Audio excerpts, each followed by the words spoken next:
반갑습니다. 사실 제가 열방교회는 두 번째 왔습니다. 작년 9월 달에 제가 왔었는데요. 그때는 이 교회에 여자분밖에 없는 줄 알았어요. 그때 여성 예배에 제가 와가지고, 근데 오늘 굉장히 많은 남성분들을 만나니까 굉장히 든든합니다. 제가 사실 교회에 처음 왔을 때 여러분들도 저를 잘 모르시고 저도 여러분들을 잘 모르기 때문에 영어로 아이스 브레이킹이라고 하는데 얼음 있잖아요, 그죠? 그 얼음을 좀 깨기 위한 이야기를 하는 레파토리가 있습니다. 그게 이제 저하고 저희 와이프가 결혼한 이야기인데, 특별히 오늘 보니까 젊은 친구들이 굉장히 많아서 젊은 분들, 특별히 결혼하시지 않은 미혼분들은 결혼에 굉장히 관심 많으시잖아요. 그래서 항상 이제 질문 가운데 어떻게 결혼하셨냐고 이런 질문들을 받는데, 우선 그 이야기로 조금 여러분들과 아이스 브레이킹을 한번 해보도록 하겠습니다. 저는 사실 선교사가 되려는 생각은 이만큼도 없었습니다. 2001년도에 영국에 어떤 친구가 좋은 훈련이 있다고 저한테 이제 소개를 해줘서 영국에 가게 되는데, 사실 2001년도에 제가 그 영국에 가는 그 선택이 2018년도에 지금의 저를 만들 줄 알았다면 저는 2001년도에 영국에 가지 않았을 거예요. 여러분, 하나님께서 여러분들에게 미래를 보여주지 않는 이유가 있습니다. 왜냐하면 여러분은 아직 여러분의 미래를 받아들일 준비가 되어 있지 않기 때문입니다. 그래서 오히려 미래를 모르는 게 여러분 훨씬 좋아요. 여러분이 오늘을 살 때야 비로소 내일을 살 수 있는 준비가 되는 것입니다. 내일을 미리 아는 것이 오늘의 여러분들에게 별로 건강하지 않습니다. 저희 어머니도 그러세요. 저희 어머니도 네가 이렇게 될 줄 알았으면 그때 영국에 보내지 말았어야 되는데, 지금은 그런 얘기 안 하시는데 예전에 그런 얘기를 많이 하셨습니다. 제가 영국에 이제 훈련을 갔는데, 그때 저희 와이프는 이미 영국에서 1년 훈련을 받은 상태였습니다. 그래서 저는 이제 훈련생이었고 저희 와이프는 훈련팀의 코리더였어요. 근데 이제 저도 그렇고 저희 와이프도 그렇고 성격적으로는 좀 맞았던 것 같아요. 그래서 저희가 굉장히 빨리 이렇게 친해지는데, 또 친해지면 여러분 굉장히 많이 싸웁니다, 그죠? 부딪히는 것도 많고 다투는 일도 많죠. 저희가 굉장히 많이 다투고 싸우기도 했지만 아무튼 관계를 계속 잘 유지하면서 지냈던 것 같아요. 저희 와이프는 저보다 한 살이 많았고 제가 이제 동생이었기 때문에 저희 와이프를 제가 누나라고 이렇게 부르고 다녔어요. 이상한 포인트에서 웃으시네요. 아무튼 그래서 이제 친해졌는데, 어느 날 한 번은 이제 저희가 1년 훈련이 마감 끝날 때쯤에 저희가 정말 되게 크게 싸운 적이 있었어요. 막 사람들이 다 보는 앞에서. 저도 좀 성격이 좀 다혈질이어서 막 삿대질하면서 막 이렇게 소리 지르면서 이렇게 막 싸움을 한번 하게 됩니다. 근데 또 성격이 저 같은 사람들은 오래 가져가지 못 가져가잖아요, 그죠? 그래서 금방 또 미안하다고 화해하고 이런 이야기를 하는데, 저희가 이제 같이 쓰는 부엌이 있었습니다. 제가 이제 저희 와이프를 불러가지고 누나 잠깐만 얘기 좀 하자. 부엌에 불러가지고 제가 이제 얘기했어요. 또 미안하다, 내가 또 참지 못하고 또 내가 화를 냈구나, 또 소리 지르고 미안하다고 제가 이렇게 얘기를 합니다. 그랬더니 저희 와이프가, 지금 와이프죠, 저희 와이프가 이런 얘기를 하기 시작해요. 자기가 많이 고민해봤대요. 왜 우리가 이렇게 많이 싸우는지. 그리고 그 이유를 찾았다라고 저한테 얘기했습니다. 그 이유를 찾았다고 저한테 이야기하면서 이렇게 얘기했습니다. 내가 너를 좋아하는 것 같아. 내가 너를 사랑하는 것 같아. 그 얘기를 들었을 때 여러분, 저는 무서웠어요.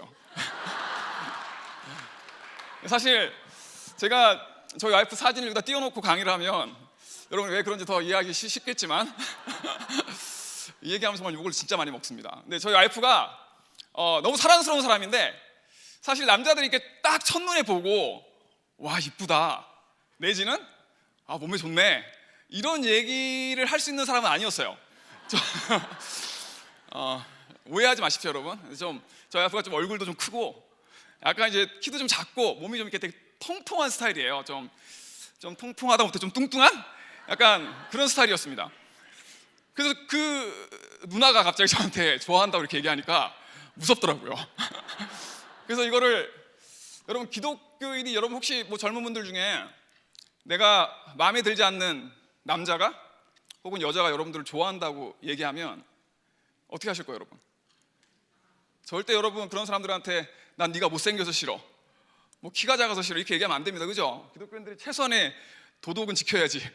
그럴 때 여러분 거절할 수 있는 가장 좋은 방식은 여러분 스스로가 종교적이 되는 것입니다. 그래서 제가 저희 와이프한테 이렇게 얘기했어요. 누나는 나의 사랑하는 자매야. 나의 사랑하는 동역자야. 나는 누나를 여자로 받아들일 수 없어 라고 이야기했습니다. 아주 비겁한 방법이죠, 그죠? 용기가 없는 거예요. 누나가 뚱뚱해서 싫어, 못생겨서 싫어라고 말할 수는 없는 거지. 그러니까 저 자신을 굉장히 종교적으로 만들어서 난 누나가 자매고 동역자여서 여자로 느껴지진 않아라고 이야기했습니다. 그리고 나서 저희 와이프는 영국을 떠났어요. 저는 영국에서 3년 반의 시간을 보내야 했고, 죄송합니다. 제가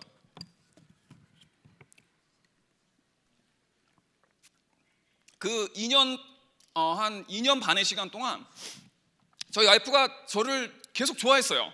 같이 있지 않았지만 저희 와이프는 나중에 중국에 선교사로 개척을 나갔고, 저는 계속 영국에서 훈련을 했는데 저한테 뭐 매일 이메일 보내고 뭐 좋아한다, 사랑한다 이렇게 말하진 않았어요. 근데 이제 가끔씩 제가 한번 중국에 갈 때마다, 저희 와이프가 이렇게 영국에 올 때마다 그 운을 좀 띄우는 거지.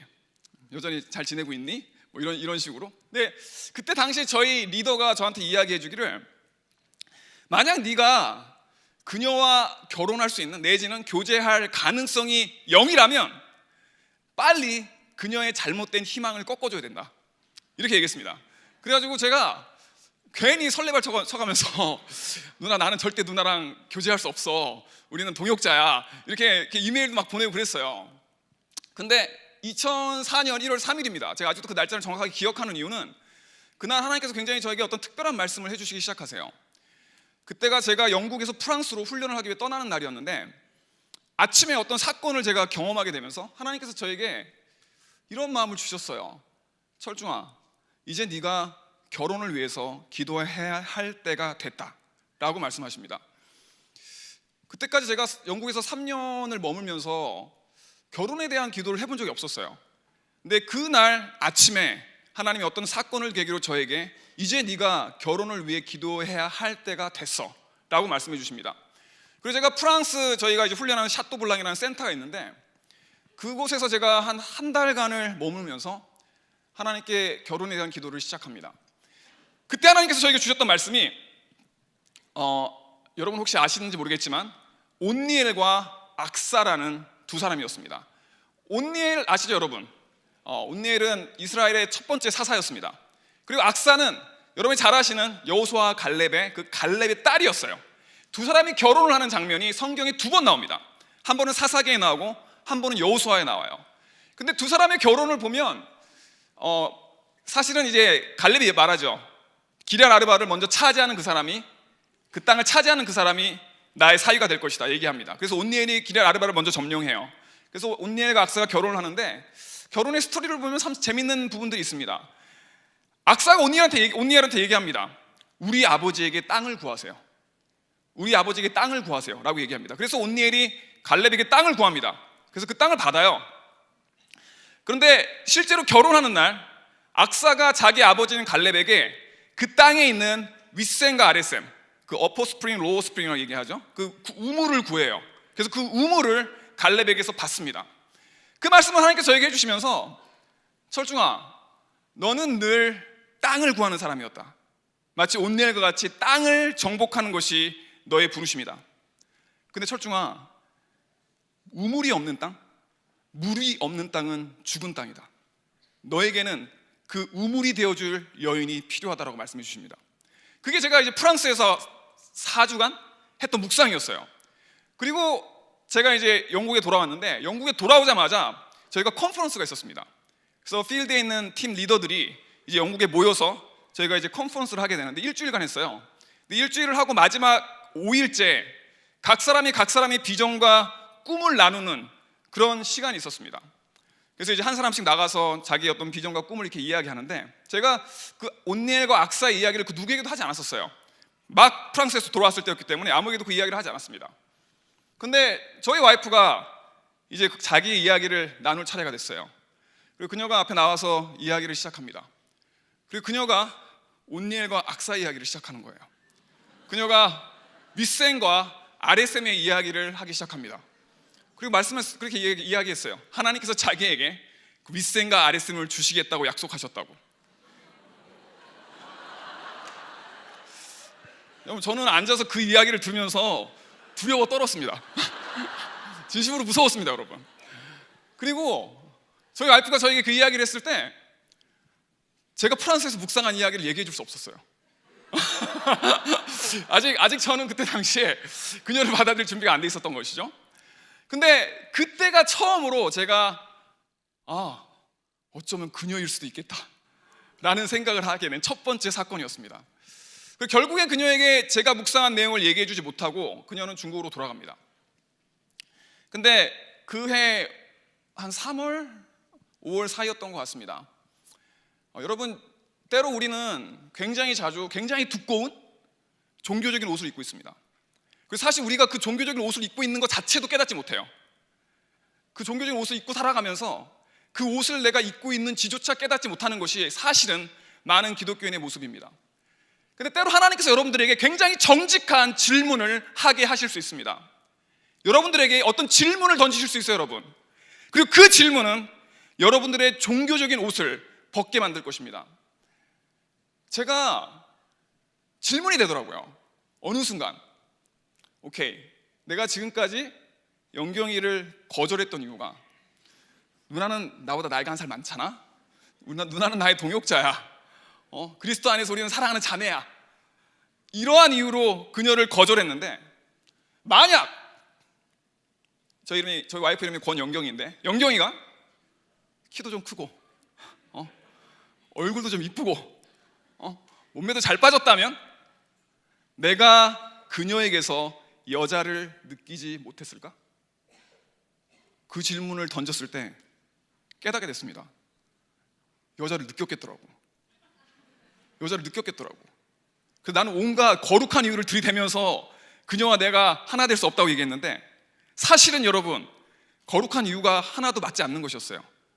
내가 그녀를 받아들일 수 없었던 건 그냥 그녀가 내가 생각했던 것보다, 내가 바라는 것보다 별로 이쁘지 않고 잘 빠지지 않았기 때문이었습니다. 그걸 깨닫게 되는 순간, 그 질문이 나로 하여금 내가 왜 그녀를 거절하고 있는지를 깨닫게 하는 그 순간, 여러분, 저는 정말 절망했습니다. 왜냐하면 제가 그때 영국에서 사람들을 훈련시키면서 얘기했어요. 보이지 않는 것을 따라라, 보이지 않는 하나님을 쫓아가라라고 얘기했습니다. 그런데 내 인생의 가장 중요한 결혼이라는 것 가운데 저는 보이는 것을 쫓아가고 있었던 거예요, 여러분. 눈에 보여지는 것을 따라가고 있었던 것입니다. 종교적인 두꺼운 옷을 입고 있었던 것이죠. 제가 그 옷을 입고 있는지조차도 몰랐습니다. 그리고 그때 저의 절망 가운데 제가 무릎을 꿇고 기도합니다. 그때 정말 기도했어요. 하나님, 만약 그녀가 당신이 저를 위해 준비해 두신 한 사람이라면 제가 그녀를 사랑할 수 있는 마음을 주십시오. 그리고 그 다음 아침에 일어났는데 영경이가 보고 싶더라고요. 그래서 제가 바로 이메일을 보냈습니다. 영경아, 이제 드디어 내가 준비된 것 같다. 이제 드디어 내가 너랑 사귈 준비가 되어진 것 같다 라고 이야기했습니다. 그리고 2004년 9월 달에 제가 중국에 들어가서 저희가 한 7개월 정도 교제를 하고 2005년 5월 28일 날 저희가 결혼을 합니다. 물론 여러분 모두 결혼 생활 하시는 분들 아시겠지만 결혼을 하면 굉장히 많은 업앤다운스가 있습니다. 그죠? 저희도 똑같이 그 모든 것들을 경험하고 거쳐가고 있다고 생각합니다. 근데 저희 결혼 생활의 결과물인 제가 애가 5입니다. 사실 내세울 게 별로 없는데 저는 이렇게 화려한 스펙이 있는 것도 아니고 아주 특별한 경험이 있는 건 아니지만 애가 많습니다. 그래서 제가 어디를 가서 애가 5이라는 이야기를 하면 이런 반응이 나와요. 와, 이런 반응이 나옵니다. 그리고 항상 그 분들이 저에게 해주는 이야기는 대단하십니다가 아니고 와이프가 참 대단하시네요. 이런 이야기를 합니다. 근데 여러분, 사실 이 시대의 젊은 기독교인들이 결혼하기가 되게 힘듭니다. 그죠? 기독교인들뿐만 아니라 세상에 있는 친구들도 결혼하기 힘들어요. 왜 힘듭니까, 여러분? 세상에 있는 친구들이 결혼하기 힘든 이유는 뭡니까, 여러분? 너무 따지는 게 많잖아. 직업도 따져야 되고, 학력도 따져야 되고, 배경도 따져야 되고, 외모도 따져야 되고, 온갖 종류의 조건들을 따집니다. 그죠? 세상의 친구들도 그걸 다 따지면서 결혼합니다. 그죠? 놀라운 것은 기독교를 믿는 젊은이들, 크리스찬 젊은이들이 더 결혼하기 힘들어요, 여러분. 왜 그런지 아십니까, 여러분? 세상 사람들이 따지는 거 다 따져. 돈, 학력, 외모, 실력, 거기다가 믿음까지 따져. 그러니까 기독교 젊은이들에게 믿음이라는 것은 그 수많은 조건 가운데 또 다른 하나의 조건이죠. 그래서 그 모든 것 가운데 플러스 1이 더해지니까 결혼하기가 더 어려울까요? 쉬울까요? 더 어려울 수밖에 없습니다. 여러분, 저는 제가 생각하는 뭔가 완벽한 어떤 배우자? 여러분 그렇게 찾고 계실 수도 있습니다. 그죠? 그런 완벽한 선교사도 여러분 좋은 선교사가 되기 위해서 갖춰야 될 게 되게 많다고 생각합니다. 신학도 해야 되고 영어도 잘해야 되고 설교도 잘해야 되고 뭐 기타도 칠 수 있어야 되고 찬양인도도 할 수 있어야 되고 온갖 기술과 테크닉을 가지고 있어야 좋은 선교사가 될 수 있을 것이라고 생각합니다. 완벽한 선교사의 이미지, 완벽한 배우자의 이미지, 완벽이라는 어떤 개념 가운데 많은 기독교인들이 사실 고통받습니다. 예전에 제가 잠깐 한국에 들어왔을 때였는데 그때 제가 한국을 떠날 때는 B라는 가수가 데뷔하기 전이었어요. 근데 제가 이제 한국을 2003년 만에 돌아왔더니 B라는 가수가 데뷔를 했더라고. 근데 제가 그때 저희 시집까지 아는 저희 누님과 같이 이렇게 텔레비전을 보고 있었는데 B가 나왔습니다. 뭐 막 춤을 추고 키 크고 잘 빠진 청년이 춤을 추고 멋지게 노래를 하니까 저희 누님이 텔레비전을 이렇게 보시면서 그윽한 눈빛으로 너무 완벽하지 않니? 이렇게 이야기했습니다. 그것입니다. 그죠 여러분? 이 세상의 완벽이라는 개념은 여러분이 더 많이 갖춰야 하고 더 많은 스펙을 쌓아야 하고 더 많이 공부해야 되고 더 뛰어난 사람이 되어져야 합니다. 네, 여러분 오늘 마태복음 19장 21절 말씀 잠깐 보겠습니다.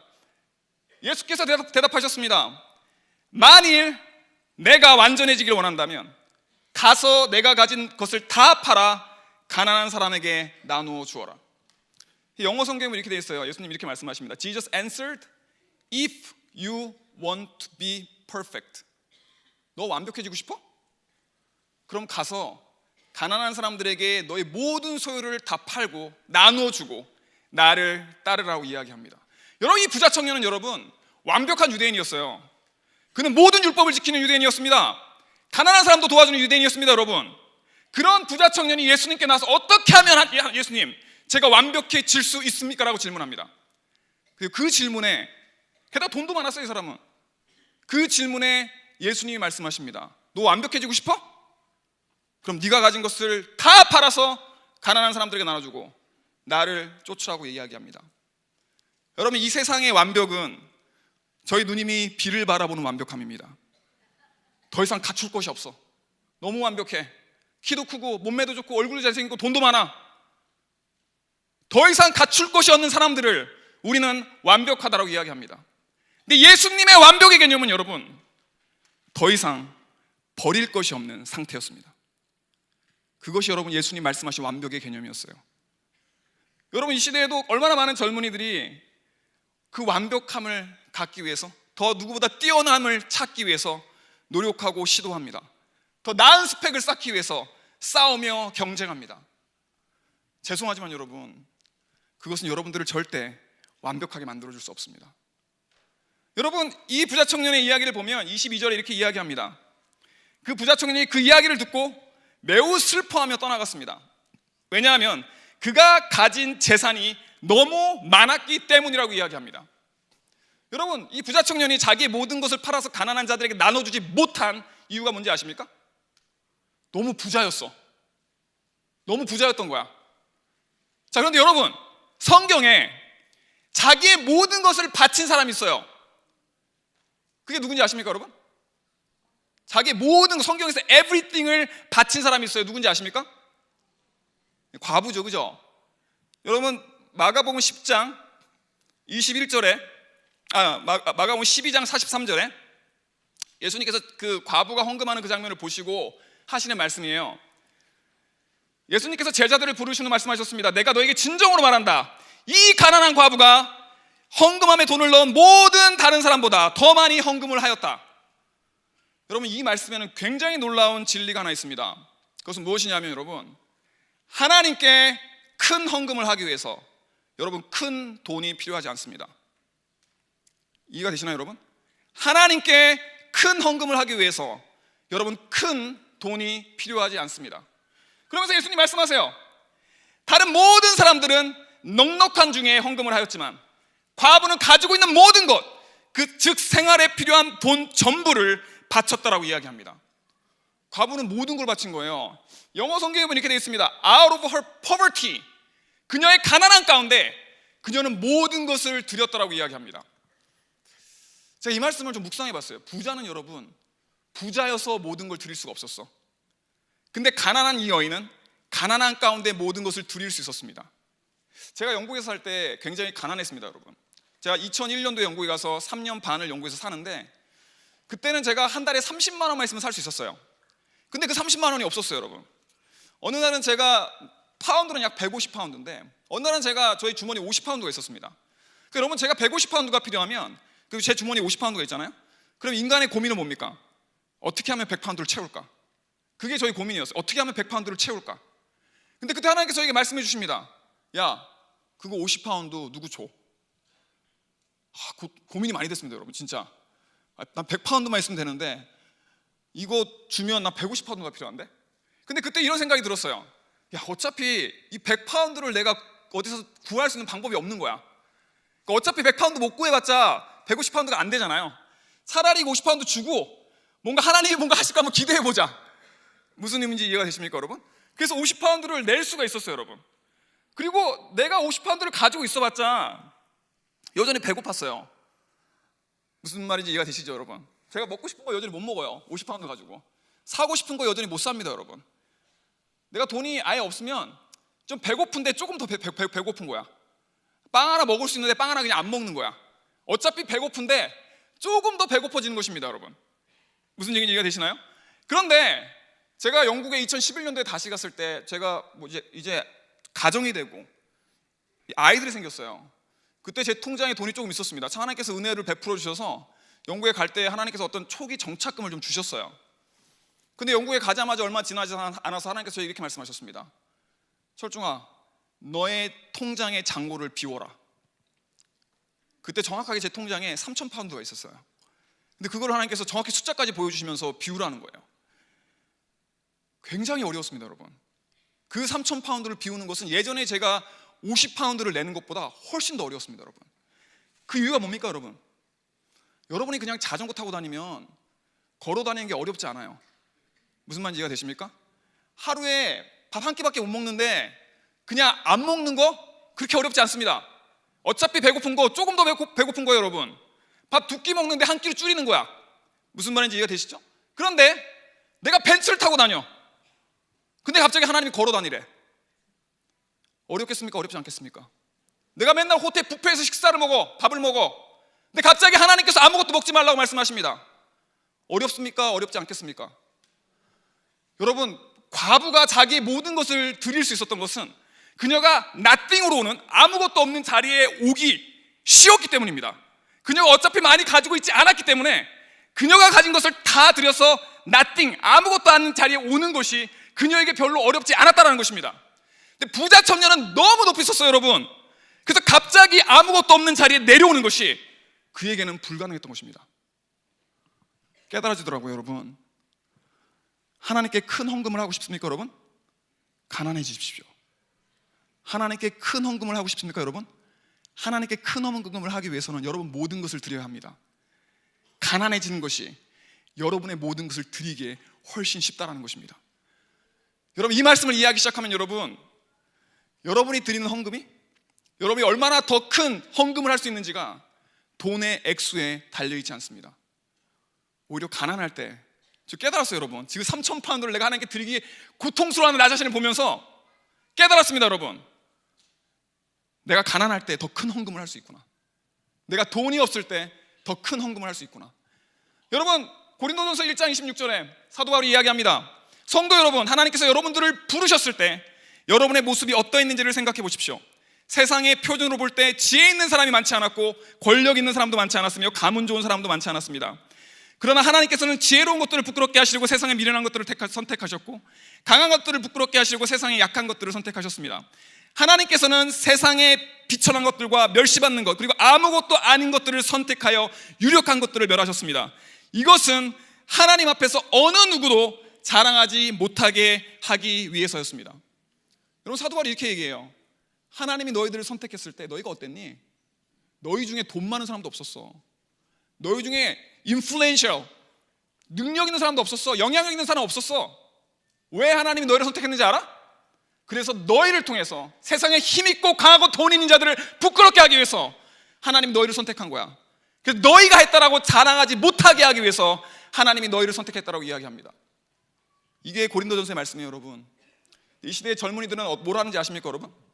더 힘있어지고 싶어요. 더 좋은 대학에 가고 싶어 합니다. 더 많은 스펙을 쌓고 싶어요, 여러분. 더 능력 있는 사람이 되고 싶습니다, 여러분. 더 많은 학위를 갖고 싶어 합니다, 여러분. 여러분이 능력이 있으면 있어질수록, 여러분의 학위가 높아지면 높아질수록, 여러분의 돈이 많아지면 많아질수록 기억하십시오. 하나님은 여러분을 쓰기가 더 어려워집니다. 하나님은 여러분을 쓰기가 더 어려워져요, 여러분. 오히려 하나님은 비천한 것들을, 지혜 없는 것들을, 약한 것들을 통해서 그분을 드러내시기 위해서 그런 사람들을 선택하셨습니다. 그래서 여러분이 믿을 수 있으면 좋을 것 같아요. 혹시 여러분 가운데 가난한 사람들이 있다면, 혹시 여러분 가운데 약하다고 느끼는 사람들이 있다면 하나님은 여러분들을 선택할 것입니다.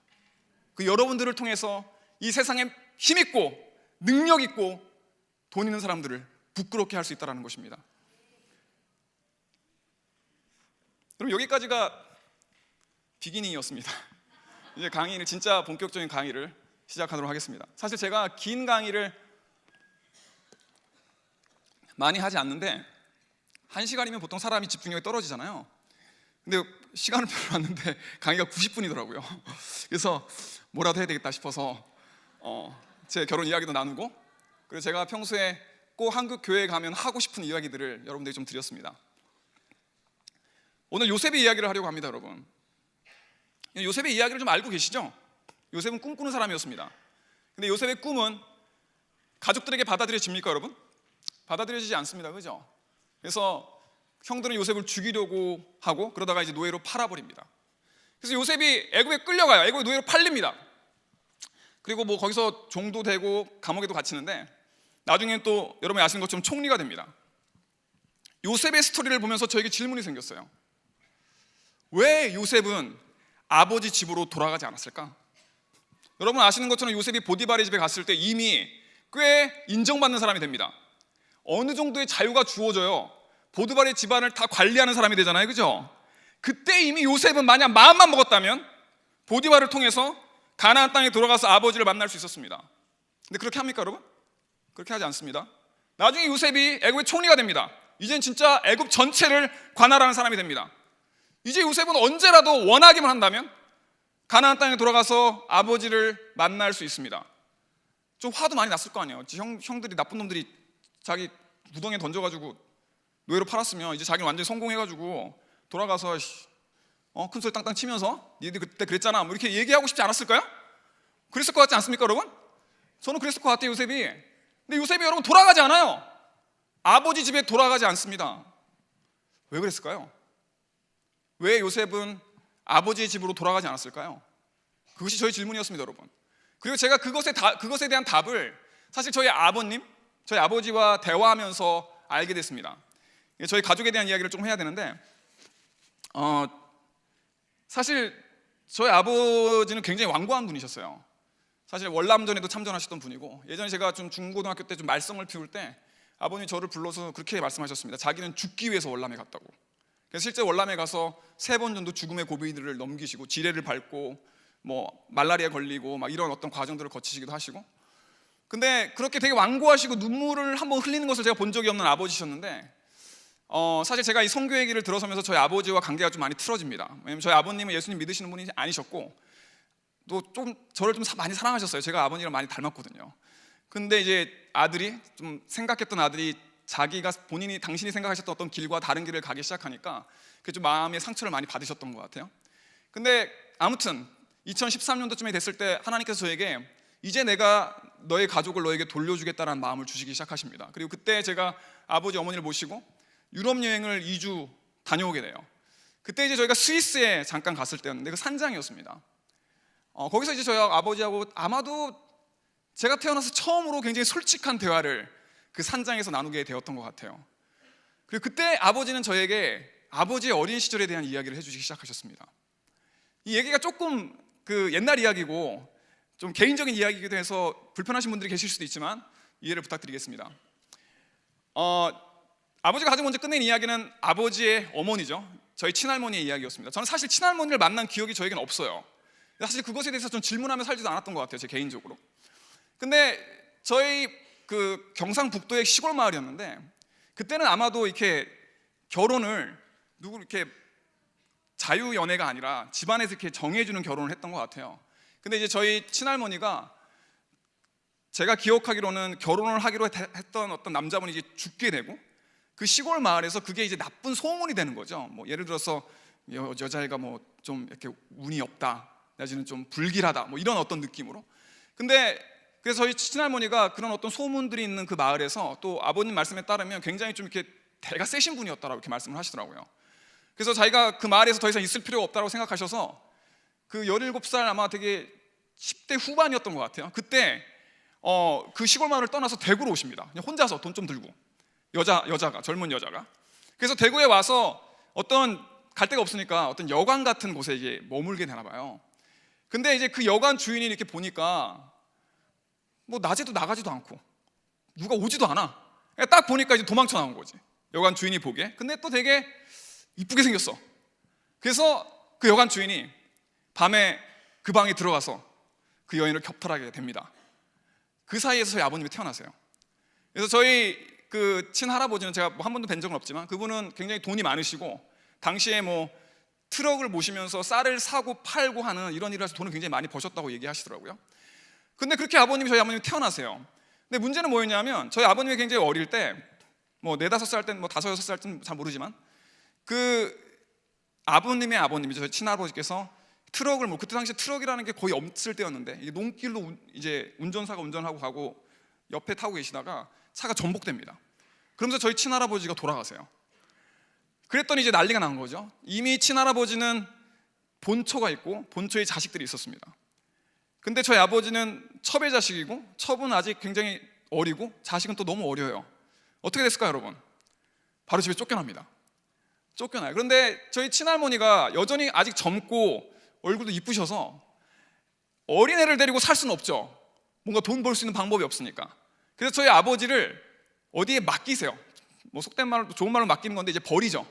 그리고 또 다른 결혼을 통해서 당신이 살 길을 찾아가십니다. 그때부터 저희 아버지의 고난이 시작됩니다. 사실 어머니가 살아계시긴 했지만 고아처럼 자라기 시작해요. 그래서 뭐 굉장히 서러운 이야기들을 저에게 많이 해주셨어요. 뭐 나무하러 갈 때 뭐 그런 이야기들, 눈이 많이 오고 비가 많이 오면 사실 아무도 나무하러 가지 않는데, 아버지는 거의 머슴과 같은 존재였기 때문에 집에서 발로 찼대요. 맨날 일어나서 비가 오든 눈이 오든. 그래서 어린 시절을 굉장히 그렇게 고통스럽게 보내시게 됩니다. 그리고 그때 저희 아버지가 저한테 이렇게 말씀해 주셨어요. 그때 이후로 나는 우리 엄마를 만나러 가지 않았어. 그때 이후로 나는 우리 엄마를 만나러 가지 않았어. 그런 이야기를 저에게 하시더라고요. 왜 그랬을까요, 여러분? 너무 고통스러웠던 것입니다. 자기를 버린 엄마를 만날 수가 없었던 거예요, 여러분. 그 너무 깊은 그 상처가 그 만남을 이루어지게 할 수 없었던 것입니다. 여러분, 요셉은 자신의 형들이었어요. 물론 배다른 형들이었지만 형들이 자기를 구덩이에 던졌습니다. 그리고 그를 어떻게 죽일지 논의를 해요. 그러다가 결국엔 돈 조금 받고 요셉을 노예로 애굽에 팔아버립니다. 그 장면을 여러분, 요셉은 구덩이에 앉아가지고 손이 발이 되도록 싹싹 빌면서 다 지켜봤고 다 들어야 했던 거예요, 여러분. 요셉의 상처를 여러분 볼 수 있습니까? 형들이 자기를 죽이려 하고 그 형들이 자기를 노예로 팔았다는 그 아픔, 그 상처, 그 고통, 여러분 요셉은 그것을 안고 살아가야 했던 것입니다. 요셉이 여러분 아버지 집에 돌아가지 못했던 이유는 형들을 볼 자신이 없었기 때문이에요. 자기에게 너무나 큰 고통을 줬던 그 형들을 다시 만날 자신이 없었던 것입니다. 그래서 여러분 요셉이 애굽의 공주와 결혼하고 첫째 아들의 이름을 뭐라고 짓는지 아십니까, 여러분? 므낫세라고 짓습니다. 오늘 본문의 말씀입니다. 그리고 므낫세가 무슨 뜻인지 아십니까, 여러분? 이런 뜻입니다. I forgot! 나는 다 잊었다. All the troubles in my father's household. 내가 내 아버지 집안의 그 모든 고통을 다 잊었다. 그게 요셉이 자기의 첫 아들 므낫세의 이름을 지어준 이유였습니다. 너무 고통스러웠던 거예요, 여러분. 그 기억이. 그래서 므낫세라는 이름을 짓고 얘기하는 거예요. 내가 이제 다 잊었다고. 그리고 에브라임이라는 둘째 아들의 이름을 지으면서 이제 내가 번성한다. 이제 내가 잘 나가. 이제 과거의 그런 거 필요 없어. 이제 다 잊었고 나는 이제 잘 나가고 있어 라고 스스로를 위안했던 것입니다.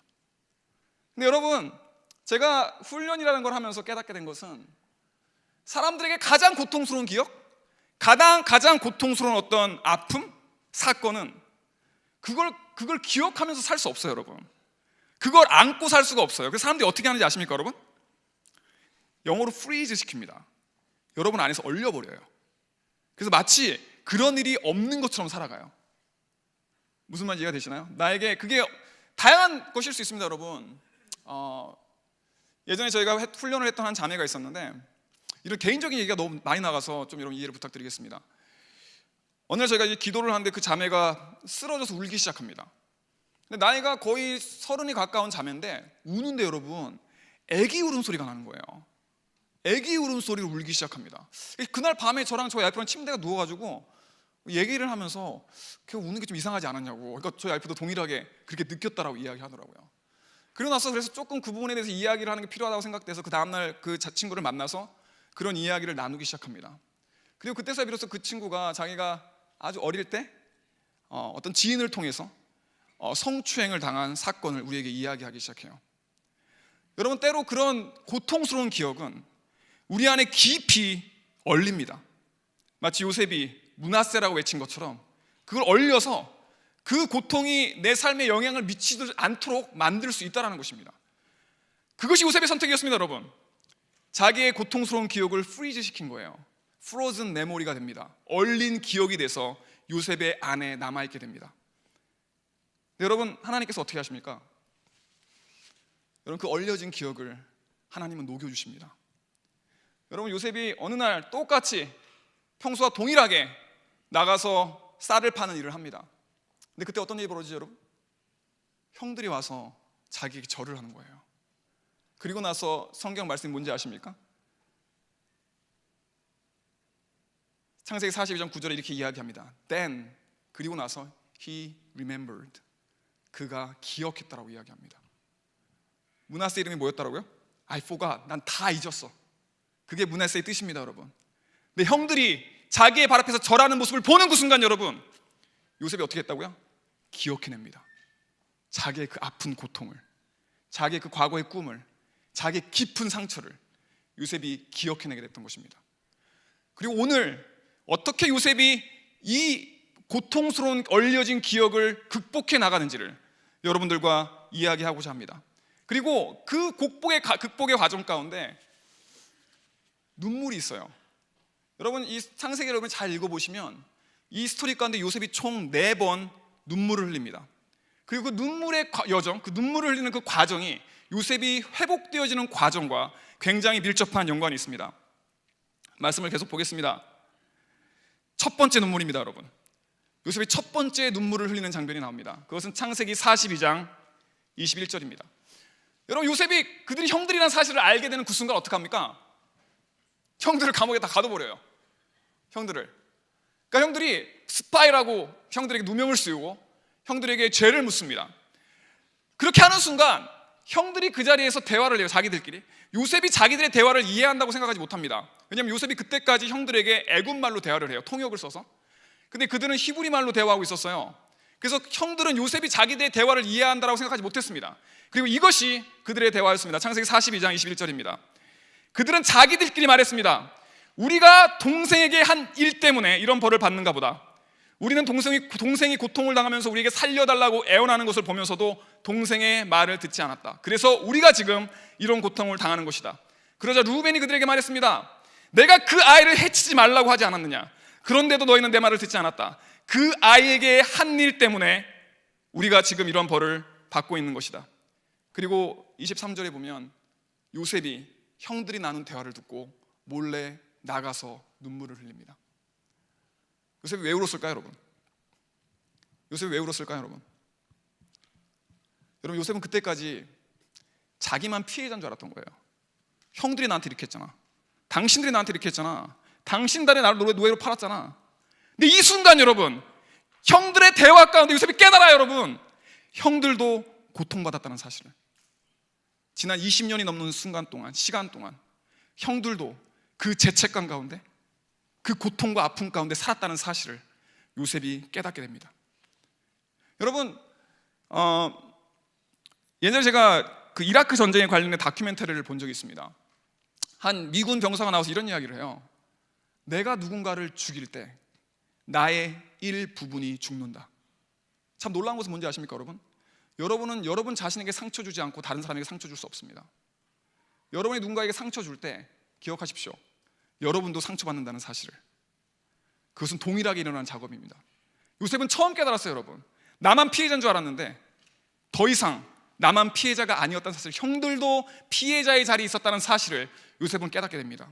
이것이 왜 중요한지 아십니까, 여러분? 피해자의 자리에서는 여러분 절대 누군가를 용서할 수 없기 때문입니다. 여러분, 그 오두막이라는 영화 혹시 보셨는지 모르겠습니다. 그 영화에서 이제 아버지가 좋은 기독교인인데 맨날 술을 마셔서 엄마를 때려요, 그죠? 엄마를 때립니다. 그리고 그 아들이 그 아버지의 폭력을 견디다 못해서 아버지가 마시는 술에 독약을 탑니다. 그래서 아버지가 죽어요. 아들이 아버지를 그렇게 살해합니다. 그리고 아들은 자기가 살해한 그 아버지의 그 경험, 그 고통 때문에 늘 고통받죠. 나중에 그 친구가 어떤 회복의 여정을 가면서 깨달아요. 자기 아버지도 또 다른 피해자였다는 사실을. 자기는 아버지의 폭력에 시달린 자기가 피해자라고 생각했는데 그 아버지는 아버지의 아버지로부터 또 다른 폭력에 시달린 피해자라는 사실을 이해하기 시작합니다. 여러분, 혹시 여러분 가운데 내가 용서할 수 없는 어떤 한 사람을 기억하고 계시다면, 내가 용서할 수 없는 어떤 한 인물을 기억하고 있다면, 여러분 기억하십시오. 여러분만이 피해자는 아니었습니다. 여러분이 용서할 수 없는 그 사람, 여러분이 미워하는 그 사람, 여러분에게 상처 준 그 사람, 그것이 가족이든 친구든 그 어떤 사람이든 그들도 동일한 피해자였습니다. 여러분, 그들이 고통받았다는 사실을 이해하게 될 때, 그들이 나를 단순히 가해한 것이 아니라 그들도 어떤 의미에서 고통과 아픔 가운데 살았다는 것을 이해하기 시작할 때, 여러분, 그들을 조금 용서할 수 있는 마음이 생기기 시작합니다. 그래서 여러분, 절대 여러분 자신을 희생자로 만들지 마십시오. 그 누가 여러분들에게 어떤 일을 했든 상관없이 여러분은 희생자의 멘탈리티로 누군가를 용서하고 받아들일 수 없습니다. 예수님은 희생자였습니다, 그죠? 아무 죄도 없이 십자가에서 죽었어요. 그들의 음모와 모함 가운데 예수님께서 뭐라고 말씀하십니까? 십자가에서 하나님, 그들이 하는 일을 그들이 알지 못하니 그들을 용서해 주십시오라고 이야기합니다. 여러분, 희생자의 멘탈리티를 가지고 있는, 희생자의 정신을 태도를 가지고 있는 사람은 누군가를 용서할 수 없어요. 예수님이 자기를 희생시켜서 죽이는 그 사람들을 용서할 수 있었다는 것은 그분이 희생당하셨지만 절대 희생자의 자리에 있지 않았다는 것을 보여주는 것입니다. 그래서 여러분, 혹시라도 여러분이 누군가에 의해서 가해당했다가 생각되어진다면 절대, 혹시 가해를 당하셨을지라도 절대 그 희생자의 자리에 머물러 계시지 말기를 부탁드립니다. 여러분, 그것이 요셉이 흘린 첫 번째 눈물이었습니다. 그리고 나서 요셉이 어떻게 합니까? 제가 이 성경을 다 읽을 수가 없기 때문에 조금 중요한 부분만 좀 발췌를 했습니다. 42장 15절에 요셉이 형들에게 이렇게 이야기합니다. 그러나 너희들 말이 거짓이 아니라는 것을 증명할 기회를 주겠다. 살아계신 파라오께 맹세하지만 너희의 막내 동생이 여기에 오기 전까지는 이곳을 떠나지 못한다. 요셉이 형들에게 뭘 요구합니까? 막내 동생 데리고 와. 막내 동생은 누구였습니까? 베냐민이었습니다. 왜 요셉이 막내 동생을 데리고 오라고 했을까요? 보고 싶었겠죠, 그죠? 보고 싶었을 것입니다. 여러분, 베냐민은, 그리고 여러분 말씀을 좀 보겠습니다. 43장 29절입니다. 좀 뛰어넘어가서 43장 29절입니다. 그때 요셉은 자기와 어머니가 같은 친동생 베냐민을 보고 이 사람이 당신들이 말했던 그 막내 동생이요? 라고 물었습니다. 그리고 나서 요셉이 베냐민에게 말했습니다. 얘야, 하나님께서 너에게 은혜를 베푸시기를 바란다. 그 말을 마치고 요셉은 서둘러 자리를 떠났습니다. 요셉은 자기 동생 베냐민을 보니 눈물을 참을 수가 없었습니다. 그래서 요셉은 자기 방으로 가서 울었습니다. 그럼 이것이 요셉의 두 번째 눈물입니다. 처음은 형들을 통해서 요셉이 눈물을 흘리고, 두 번째는 베냐민을 통해서 눈물을 흘립니다. 베냐민은 어떤 존재였습니까, 여러분? 여러분 이미 잘 아시는 것처럼 베냐민은 같은 어머니 라헬의 아들이었습니다. 야곱의 집안에서 요셉이 가장 자기 자신을 동일시할 수 있는 인물이었습니다. 무슨 말인지 이해가 되십니까, 여러분? 자기와 같은 존재로서 여겨질 수 있는 사람이었다는 것이죠. 그리고 그 베냐민을 만나는 것을 통해서 여러분, 요셉은 무엇을 기억했을까요? 자기의 어린 시절을 기억했을 것입니다. 내가 너의 자리에 있었는데, 네가 태어나기 전에 내가 막내 동생이었는데. 그리고 여러분, 요셉은 형들과 비록 힘들었던 시간도 있었지만, 아버지와 힘들었던 시간도 있었지만, 그 베냐민이라는 존재를 통해서 여러분, 자기 자신을 보기 시작합니다. 베냐민이라는 존재를 통해서 야곱이라는 아버지 집에 있었던 자기 자신을 발견하기 시작하는 것입니다. 여러분, 예전에 저희 훈련을 받으셨던 한 형님이 계셨는데, 그 형님의 이야기를 잠깐 드리고자 합니다. 그 형님이 아버지하고 관계가 그렇게 좋지 않았어요, 사실은. 그래서 사실은 집을 떠나고 나서는 아버지하고 별로 이렇게 커뮤니케이션도 하지 않고, 아버님이 이제 깊은 관계에 어떤 것이 전혀 없었는데, 어느 아버님이 돌아가신 거예요. 그래가지고 이제 형님이 가셔서 아버지의 유품을 이렇게 받았는데, 그 유품 가운데 아버지 지갑이 있었습니다. 그 지갑을 열어보니까 자기 사진이 있는 거예요. 그 지갑 깊숙한 곳에. 그리고 엄청 눈물을 흘리십니다. 그 사진 가운데 형님이 기억하셨던 거예요. 아, 우리 아버지가 나를 사랑했구나. 우리 아버지가 나를 그냥 내버려두지 않았구나. 그 마음에 내가 있었구나. 그러면서 아팠던 고통, 어려웠던 고통도 있었겠지만 아버지와의 즐거웠던 시절들을 기억할 수 있었던 것입니다. 여러분, 요셉에게 베냐민은 그런 사진과 같은 존재였습니다. 그 베냐민을 보는 것을 통해서 요셉은 아프고 슬펐던 아버지 집안의 경험도 있었지만, 그 안에 나를 사랑해줬던 아버지도 있었고, 내가 함께 놀았던 동생도 있었고, 어머니도 있었고, 형들도 항상 나에게 나쁘지만 않았어 라는 것을 요셉이 기억하기 시작했던 것입니다. 그것이 여러분, 요셉이 베냐민을 보고 눈물을 흘린 두 번째 이유였던 것입니다. 그리고 여러분, 어떤 일이 벌어지는지 아십니까? 요셉이 형들을 잘 먹여요. 베냐민도 잘 먹입니다, 그죠? 그리고 그 형들에게 곡식을 잔뜩 주고 돌아가게 합니다. 아시죠, 여러분, 그 스토리? 그리고서 어떻게 합니까, 요셉이? 그냥 보내지 않습니다, 그죠? 자기의 은잔을 누구의 가방에 숨깁니까? 베냐민의 가방에 숨깁니다. 그리고 종을 시켜서 말합니다. 너 가서 걔네들 잡아와. 잠깐 말씀을 좀 보겠습니다. 창세기 44장 10절입니다. 관리인이 말했습니다. 당신들 말대로 하겠소. 하지만 은잔을 훔친 사람만 내 종으로 삼을 것이요, 다른 사람들은 그냥 가둬줬소. 그리하여 모든 형제들이 서둘러 자루를 내려서 풀었습니다. 관리인이 맏형에서 막내 동생에 이르기까지 한 사람씩 자루를 살펴보았습니다. 관리인은 베냐민의 자루 속에서 은잔을 찾아냈습니다. 유다가 말했습니다. 총리님께 무슨 말씀을 드릴 수 있겠습니까? 그리고 우리에게 죄가 없다는 것을 어떻게 보여드릴 수 있겠습니까? 하나님께서 우리의 죄를 드러내셨습니다. 그러니 이 잔을 훔친 베냐민뿐만 아니라 우리 모두가 총리님의 종이 되겠습니다. 그러나 요셉이 말했습니다. 그런 일은 내게 있을 수 없다. 오직 은잔이 그 짐 속에 발견된 사람만이 내 노예가 될 것이다. 요셉이 무슨 꿍꿍이가 있었어요, 여러분. 은잔을 베냐민의 가방에 숨기고 형들이 딱 떠나갔을 때 종을 시켜서 그 뒤를 쫓아갑니다. 그리고 그 은잔이 발견된 그 자루를 메고 있는 그 사람만 나의 노예가 되면 된다라고 이야기합니다. 왜 그랬을까요, 여러분? 여러분, 아까 이미 말씀드렸습니다. 요셉은 여러분, 베냐민을 자기가 동일시했어요. 무슨 얘기인지 이해가 되십니까? 같은 어머니를 가진, 자기와 혈육이 같은 베냐민, 가족 가운데 막내였던 그 베냐민을 요셉은 자기 자신으로 생각했던 것입니다. 그리고 그 사랑했던 베냐민을, 자기가 가장 동일시되었던 그 베냐민을 여러분, 요셉이 어떤 자리에 보냈는지 아십니까, 여러분? 노예가 되는 자리에 보낸 거예요. 그 자리는 누가 갔던 자리입니까? 요셉이 갔던 자리였습니다. 형들에 의해서 팔렸던, 형들에 의해서 노예가 되었던 요셉이 갔던 자리였습니다. 그리고 그 자리에 베냐민을 보내요. 그리고 여러분, 그 자리에서 누가 무엇을 말하는지 아십니까, 여러분? 여러분, 요셉을 노예로 팔자라고 제안했던 형이 누군지 아십니까? 유다였습니다. 그리고 베냐민이 노예의 자리에, 베냐민이 노예가 될 수밖에 없는 자리에 갔을 때 누가 말을 시작하는지 아십니까, 여러분? 유다가 말을 시작합니다. 유다가 어떤 얘기를 했는지 잠깐 보겠습니다.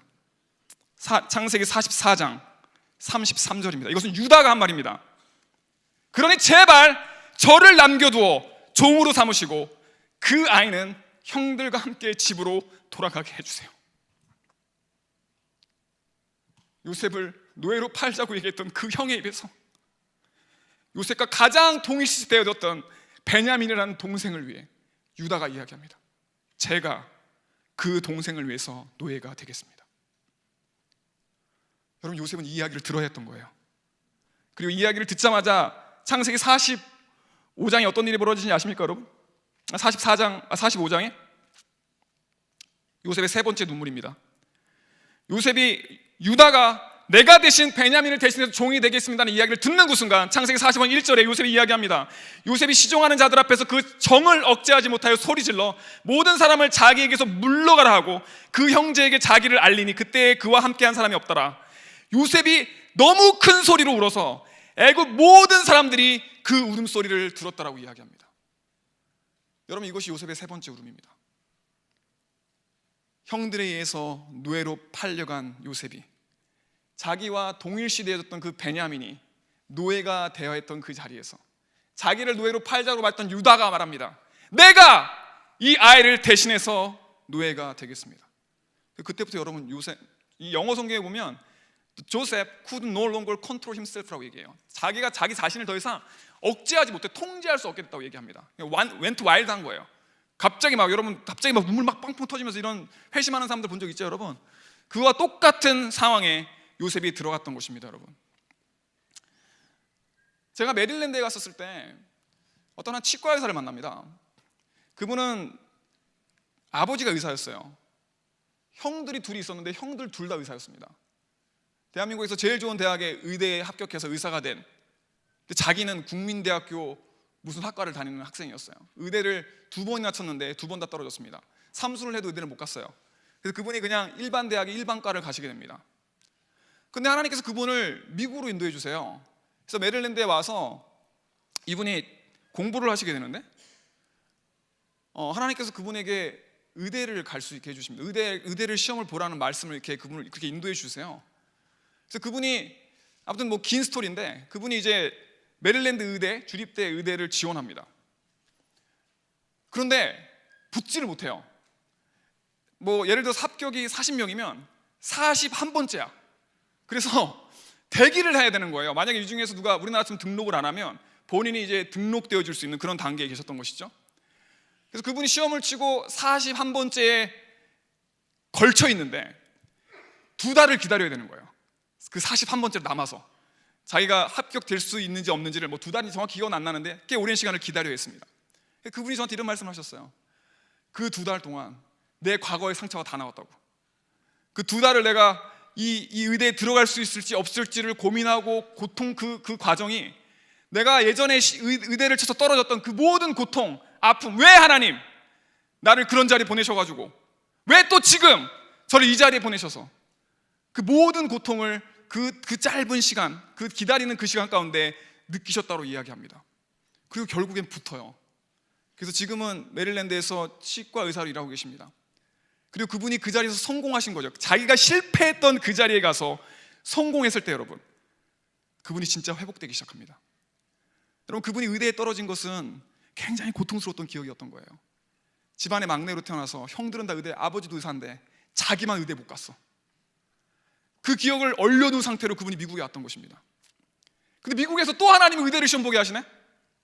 그리고 또 붙여주지도 않아. 그리고 그 대기하는 그 시간 동안 그분의 얼어졌던 기억들이 나오기 시작하면서 굉장히 깊은 하나님과의 씨름을 하게 됩니다. 그리고 결국엔 붙어요.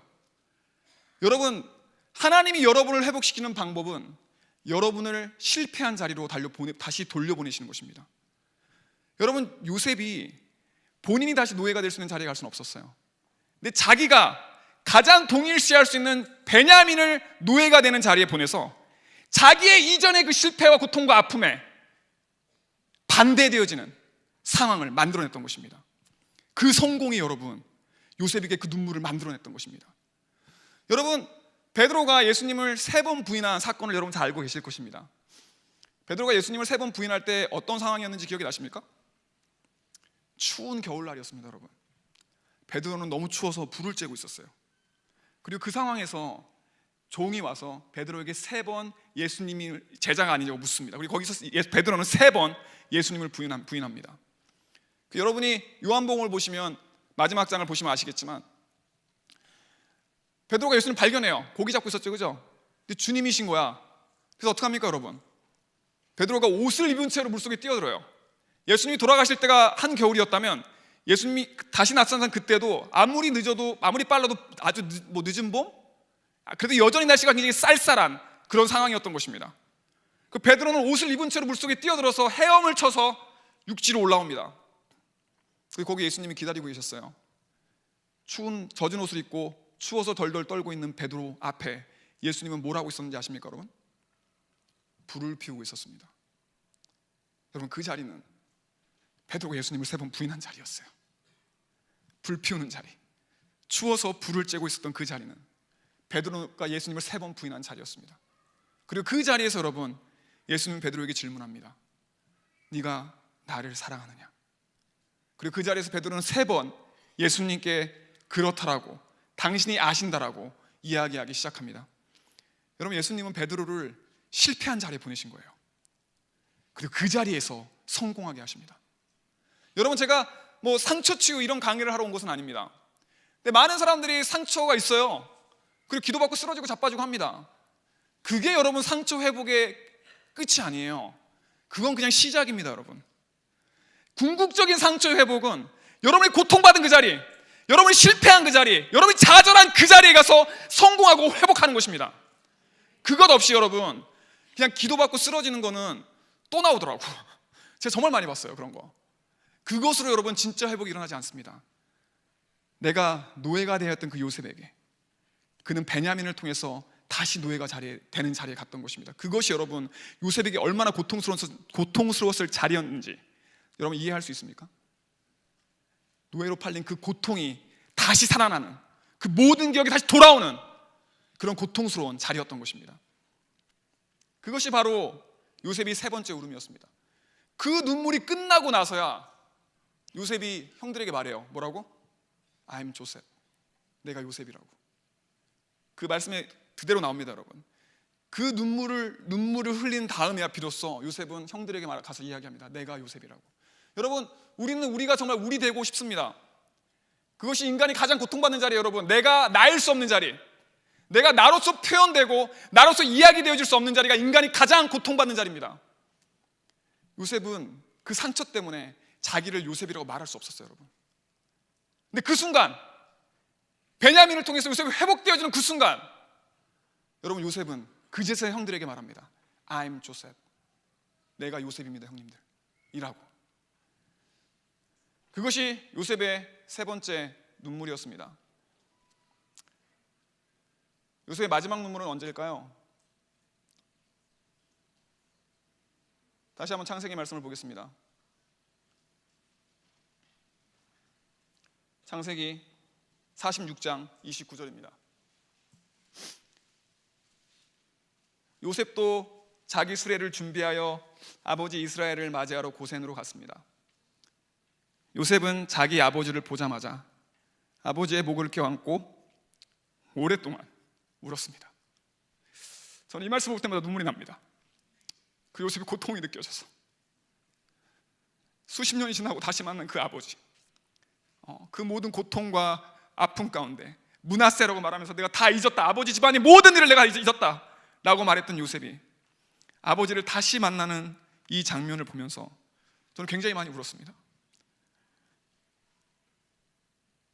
Wept for a long time. 오랫동안 울었다라고 이야기합니다. 아버지의 목을 껴안고 요셉이 오랫동안 울었다라고 이야기합니다.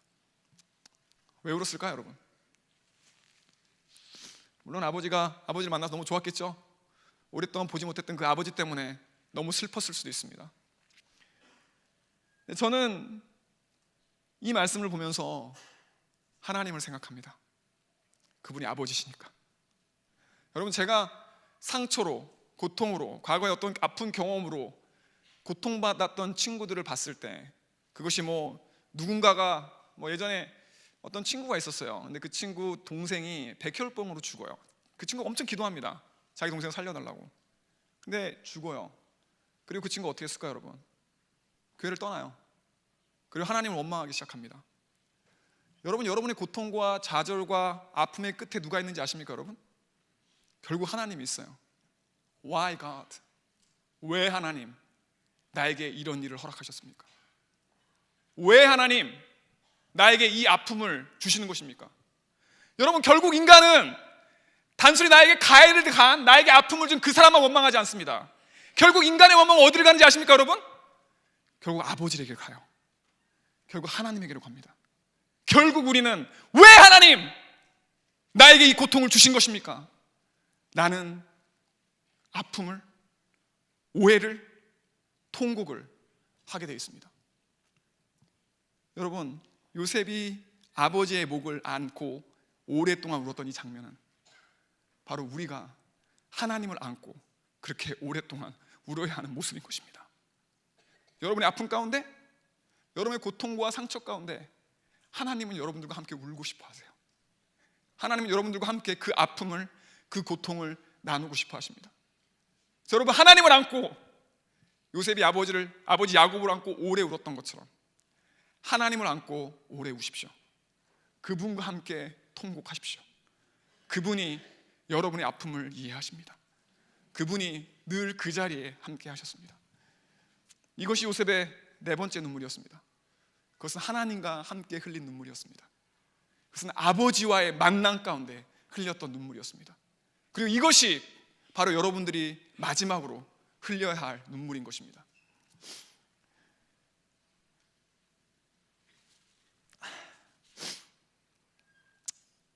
여러분, 제가 2008년도에 중국에 있었습니다. 2008년도에 중국에 많은 일이 있었어요. 올림픽도 있었습니다.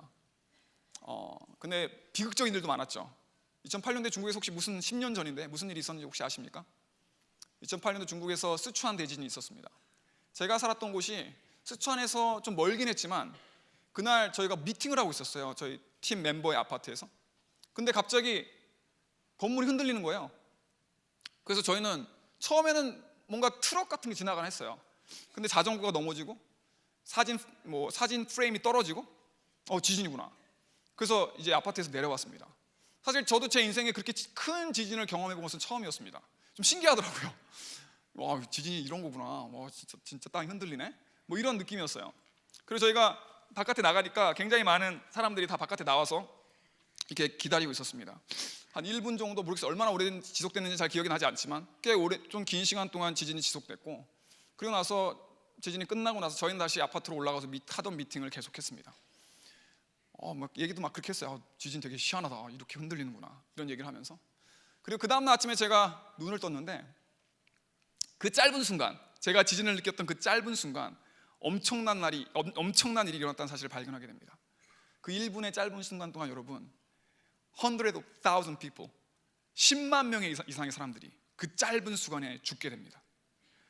그래서 여러분, 그때부터 막 온갖 뉴스들이 방송되기 시작합니다. 그 레스큐 하는 그 구조 작업부터 시작해서 막 사람들의 이야기들이 들려오기 시작해요. 그 중에 제가 지금도 잊지 못하는 하나의 스토리가 있습니다. 그것은 한 어머니의 이야기였습니다. 구조대원들이 여러분 이제 무너진 건물들을 이렇게 돌아다니면서 그 건물에 살아남은 생존자들이 있는지를 살펴보기 시작합니다. 그리고 그 생존자가 있으면 이제 구해내고, 근데 어떤 이 무너진 집이 있었는데 거기 이제 금이가 있었던 것이죠. 구조대원이 그 금을 통해서, 그 크랙을 통해서 집안을 이렇게 들여다봤는데 어떤 한 여인이 굉장히 이상한 포즈로 죽어 있었습니다. 그녀는 무릎을 꿇고 무엇인가를 받치듯이 그렇게 죽어 있었어요. 구조대원이 손을 뻗어서 그녀의 몸을 만졌습니다. 이미 차가운 몸이었어요. 이미 죽어 있다는 사실을 발견할 수 있었습니다. 그래서 다음 집으로 넘어가는데 구조대원이 좀 느낌이 이상해요. 그래서 그 집으로 다시 돌아갑니다.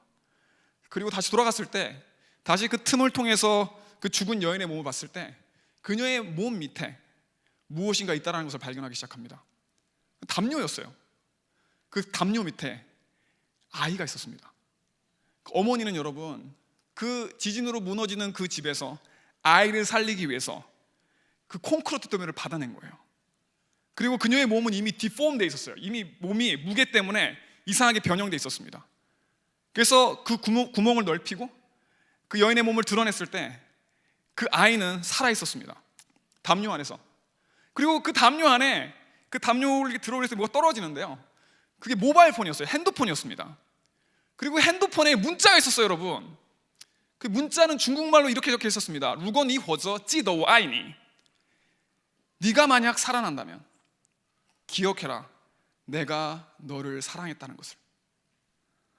여러분, 지진이 나고 집이 무너지는 그 마지막 순간에 어머니는 그 콘크리트 더미를 받아내면서 문자를 남겼던 거예요, 그 아이한테. 네가 만약 살게 된다면 기억해라, 내가 너를 사랑했다는 사실을. 여러분, 저는 그것을 인터넷을 통해 보면서 엄청 많이 울었습니다. 진짜 너무 많이 울었어요. 중국의 수백만 명의 사람들이 울었을 거예요, 그 소식을 들으면서. 어느 순간 저에게 고민이 됐습니다. 너무나 위대한 어머니의 사랑이다, 너무나 놀랍다. 근데 성경을 생각해 보니까, 근데 왜 성경에는 어머니의 사랑이 세상에서 가장 위대한 사랑이라는 말이 없을까? 어머니의 사랑이야말로 이 세상에서 가장 위대한 사랑이라는 말이 성경에 나옵니까, 여러분? 안 나와요. 왜 그런 얘기가 없을까? 그래서 제가 주변에 있는 분들한테 물어봤어요. 저희 와이프한테 물어봤습니다. 야, 만약에 정말 똑같은 상황이 너에게 벌어지면 넌 어떡할 거야? 저희 와이프한테 물어봤어요. 저희 와이프가 이렇게 얘기했습니다. 정말 이렇게 얘기했어요. 너를 위해서는 할 수 없지만 우리 애들 위해서는 할 수 있어. 그렇게 얘기했어요, 와이프가. 그래서 제가 중국의 아줌마들한테 한국의 아주머니들이 물어봤어요. 자식 있는 어머니들에게 어떻게 하실 거예요? 모두가 비슷하게 대답했습니다. 잘은 모르지만 저도 그렇게 할 수 있을 것 같아요. 너무 위대한 사랑인데 너무 쉬워. 너무 위대한 사랑인데 너무 쉬워. 그때 성경에 한 말씀이 떠올랐습니다. 예수님이 제자들에게 말씀하시죠. 너희가 너희를 사랑하는 그 사람을 사랑하면 그게 무슨 상이 있겠니? 세리들도 죄인들도 자기를 사랑하는 사람을 사랑해 라고 이야기하십니다. 아이는 여러분 엄마를 너무 사랑해요. 저희 와이프가 그랬어요. 자기가 태어나서 이런 사랑을 받아본 적이 없다고, 우리 애들한테. 여러분, 자기를 사랑해주는, 그리고 자기가 사랑할 수밖에 없는 아이를 사랑하는 것, 너무나 당연한 것입니다. 무슨 말인지 이해가 되시나요? 무슨 노력이 사실 필요 없어요. 그냥 자연스럽게 사랑하게 되는 것이니까. 근데 여러분, 성경에 이런 이야기가 있습니다. 우리가 아직 죄인 되었을 때 하나님께서 그 아들을 십자가에 보내서 죽으시는 것을 통해서 그분의 우리를 향한 그 사랑을 확증하였다라고 이야기합니다. 우리가 뭐 되었을 때? 죄인 되었을 때. 그것은 무슨 뜻입니까, 여러분? 우리가 그분의 원수 되었을 때라는 뜻입니다. 우리가 그분에게 사랑받을 자격이 없을 때라는 뜻입니다. 우리가 그분에게 어떠한 은혜와 사랑도 요구할 수 없을 때라는 뜻입니다, 여러분. 우리가 죄인 되었을 때 그리스도께서 십자가에 죽으심으로 그분의 우리를 향한 사랑을 확증하였다. 그것이 성경에서 하는 이야기입니다. 여러분, 사랑하는 사람을 사랑하는 것은 여러분 1층에서의 사랑이에요. 1층에서 아무리 높이 올라가도 천장까지 닿아도 2층보다 높습니까? 2층보다 낮아요. 무슨 얘기 이해가 되십니까? 내가 나를 사랑하지 않는 사람을 사랑하는 것은 2층의 사랑입니다. 거기서는 아무리 작은 사랑을 해도 1층의 사랑보다 위대합니다. 어머니의 사랑은 위대해요, 여러분. 근데 1층의 사랑이에요. 하나님의 사랑이 더 위대한 이유가 뭔지 아십니까, 여러분? 그것은 2층 사랑의 천정이기 때문입니다. 우리가 사랑받을 자격이 없을 때, 우리가 그분을 사랑하지 않았을 때 그분이 먼저 우리를 사랑해 주십니다. 여러분, 그것이 예수님이 십자가에 하셨던 일이었어요. 핸드폰은 없으셨어요, 예수님이.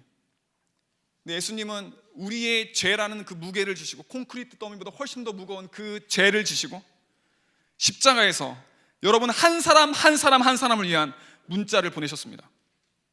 네가 이 땅에서 살아가게 될 때, 네가 이 땅에서 살게 된다면 기억해라, 내가 너를 사랑했다는 사실을. 여러분, 기억하십시오. 그 하나님의 사랑이 모든 것의 시작입니다. 그 하나님의 사랑이 모든 것의 끝입니다. 여러분 인생의 아픔도 고통도 좌절도 실망도 성공도 그 어떤 것도 바로 그 하나님의 사랑부터 시작해서 그곳으로 끝나게 될 것입니다. 잠깐 기도하겠습니다, 여러분.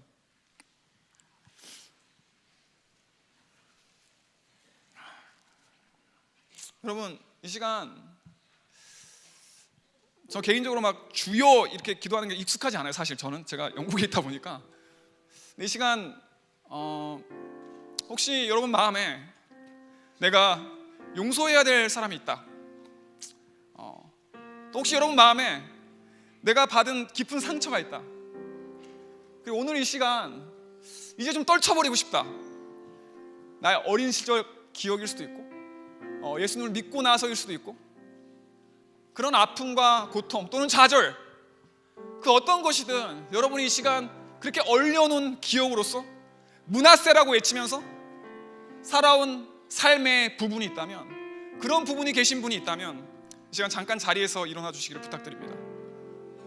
일어나지 않으셔도 돼요. 억지로 일어나라고 얘기하는 것이 아닙니다, 여러분. 혹시 그런 마음의 아픔과 고통이 있으신 분들이 있다면 이 시간 여러분 잠깐 자리에서 일어나 주시기를 부탁드립니다. 여러분 그냥 하나님께 고백했으면 좋겠습니다. 나를 위해서 콘크리트 덩어리보다 더 무거운 그 짐을 지셨던 그 하나님, 나의 목을 안고 오랫동안 함께 울어주신 그 하나님, 내가 정말 나일 수 있기를 그렇게 그것을 위해서 나를 창조하신 그 하나님, 그 예수님, 이 시간 잠깐 기억하면서 기도할 수 있으면 좋겠습니다. 여러분의 아픔을, 고통을 요셉처럼 눈물로 표현하셔도 상관없습니다. 하나님을 좀 원망하셔도 돼요, 여러분. 괜찮습니다. 그분이 그 여러분의 원망을 들어주지 못할 만큼 작은 분이 아니에요, 여러분. 하나님은 엄청 크신 분입니다. 때로 저도 자식을 키우는데 여러분, 언제 저희 아들이 제가 좀 뭐라고 했더니 저한테 막 와가지고 저를 막 때리더라고요. 그래서 저한테 이렇게 얘기했습니다. 아빠가 죽어버렸으면 좋겠어. 근데 제가 그 얘기를 듣는데 너무 귀여운 거예요, 우리 아들이. 근데 여러분, 하나님은 더 저보다 훨씬 크신 분이에요, 여러분. 여러분이 좀 불평하는 거 들어주실 수 있는 분입니다, 여러분. 그래서 여러분의 아픔을, 고통을 이 시간 그분 앞에 좀 털어놓을 수 있으면 좋겠습니다. 그리고 그분께 하나님, 나를 위해 죽으신 그 사랑, 나를 위해 내려놓으셨던 그 아픔, 하나님 이 시간 그 하나님을 좀 만나고 싶습니다. 그 하나님께 나의 짐을, 나의 고통을, 나의 아픔을 올려드리고 싶습니다. 잠깐 이 시간 다 함께 눈을 감고 기도하면 좋겠습니다.